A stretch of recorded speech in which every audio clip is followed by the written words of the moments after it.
ঈদ উদযাপন শেষে কর্মস্থলে ফিরছে মানুষ। ঢাকা চট্টগ্রাম মহাসড়কে বেড়েছে যানবাহনের চাপ।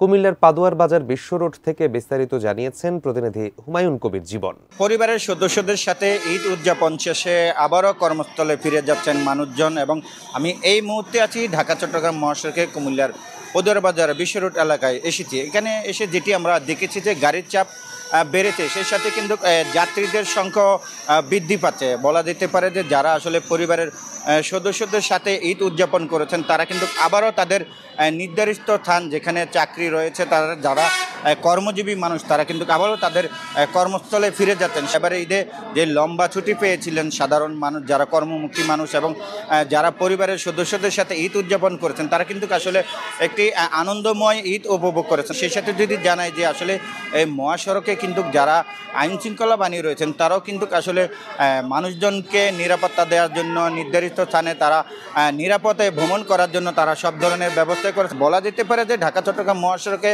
গাড়ির চাপ বেড়েছে, সেই সাথে যাত্রীদের চাপটাও বেড়েছে। দুই একজন যাত্রীর সাথে কথা বলেছিলাম, তারা বলছেন এখনও কোথাও কোনো যানজট দেখা যায়নি। তো সব কিছু মিলে এখনও স্বাভাবিক আছে। পরবর্তীতে হয়তো আমরা এই বিষয়ে আরও আপডেট জানাতে পারবো। এই ছিল কুমিল্লা পাদুয়ার বাজার বিশ্ব রোড থেকে আমার কাছ থেকে সর্বশেষ।